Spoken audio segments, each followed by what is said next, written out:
Can't remember if I told you or not, but the truck's ready to go. I got the brakes fixed. Got the rear, so all four pads, all four side wheels, I got new pads on it. I had the guide pin that I broke a bolt off into, got that replaced. Earlier this year, I got the transmission fluid replaced. I changed the rear end fluid just when I did the brakes. 4 new tires. So this thing's ready for the next inspection, I guess. And hopefully, if I just keep doing the maintenance, it'll last another 100,000 miles. Another, I don't know, it's 11 years old now, so it's only got 100, well, it's got 97,000 miles on it. I'm sure more things will go wrong with it. I'm supposed to get, maybe, supposed to get my new banner. They're 4x5 foot banners. So hopefully I can get that today. She messaged me yesterday, said the shipping tag or the shipping information said it was going to be here today. So I found it strange that she messaged me on Sunday, but that's okay. Not a lot going on. I mean, business has absolutely come to a standstill. I got one push mower last week. Just had to clean the carburetor, and I think that's been it.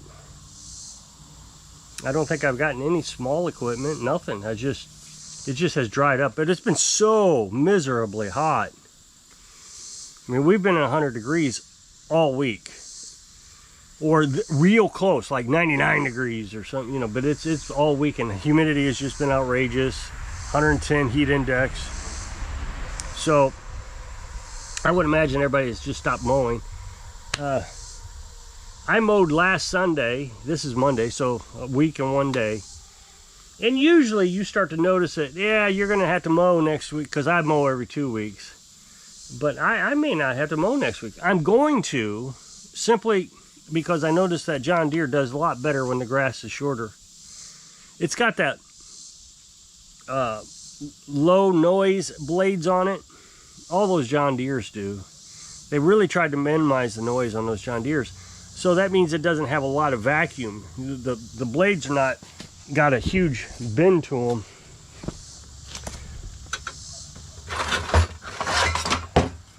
So that fan, that bend up, is very small on John Deere blades.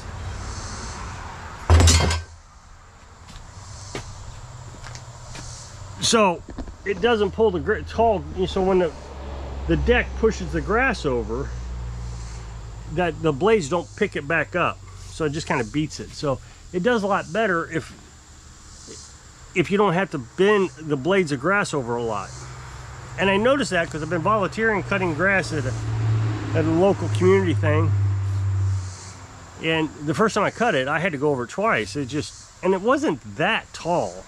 I mean, the John Deere didn't bog down or anything, but I had to go over everything twice. So 2 weeks later, I cut it again, and it cut great the second time. So I'll just, just cut it every 2 weeks. Here, it doesn't matter if it looks good.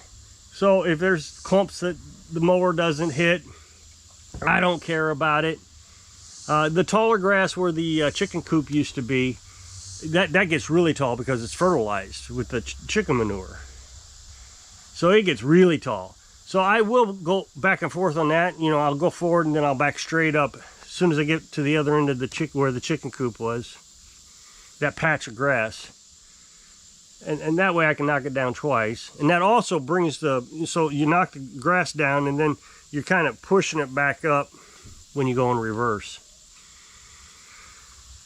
So I've thought about putting bigger blades on it, but then the only thing you do is you start picking up more rocks and sand and dirt, and you just beat the blades to death.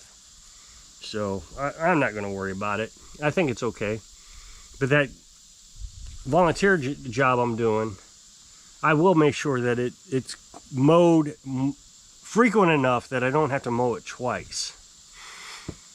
And I think it grows slower over there than it does over here. See, that's up on the hill, and all that water just comes straight down to us. So I think us being down here provides us with more moisture than up there. I think it just runs off there. And there's not a terrible lot to mow over there. There's a lot of weed eating. I mean, there's a ton of weed eating. Because it just, oh, it's terrible. But that's okay. I kind of got stuck on mowing. Oh, yeah, I mentioned that is ready for inspection. The truck is. I'm going to go get my license, driver's license this Wednesday. I think that's what we're going to do. We're going to go in the afternoon and cross my fingers I can pass the test. I'm sure I can. I can see just fine. But they do that little flash of light. I'm sure I can see it. I mean, I can see my fingers. I can see the light. So I'm sure I can see it. So, I mean, the worst thing that'll happen is I'll have to go to the eye doctor just so, you know, I may need glasses for far distance, but I can see everything out there. I can read Dutchman. I can see the Dutchman on the camper. So, you know, that's, what, 100 feet away, 50, 70 feet away. So I can see out. Now, I can't see close. So I buy these at Dollar General, Walmart. But it's just my right eye is blind. And, I mean, I can't hardly make out my hand. I know there's something there. But here, I can see movement. I can't see movement here. But isn't it ridiculous? You know, we go to town every Sunday, or every other Sunday. And that's all we do. We don't drive out there, except every other Sunday in the afternoon. We used to go in the morning, but we're going in the afternoon now. So, but the thing is with the license office, you have to go to town. And, in the middle of the week or Saturday, and I'm just not going to go on a Saturday. I mean, that's just insane to go on a Saturday. And I understand some people just have to. And the thing is I don't have to. I mean, I would rather go on a Sunday, but we're going to go on a Wednesday. But it's the thing that the government makes you do, and it's just, to me, if you want to drive, you gotta.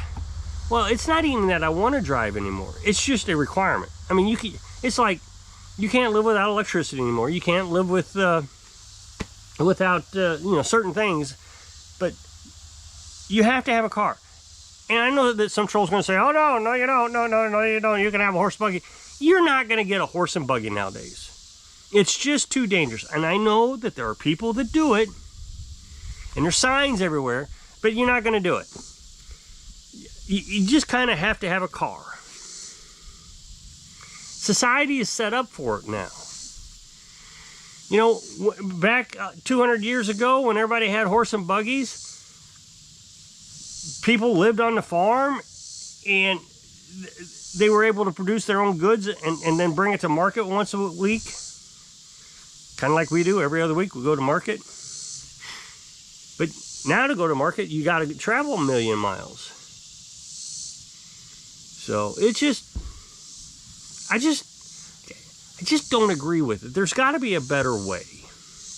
Now I know somebody's going to say, well, you can just mail it in, and I got to go to the eye doctor. In order to mail it in, I got to go to the eye doctor. And that means I got to do it during the week because they're not open on Sundays. I don't even think the Walmart, I'm not sure. I don't think the Walmart eye doctor is open on Sundays. So, you know, the government has these requirements. And I understand the safety, you know, there's a safety aspect to it. I get it.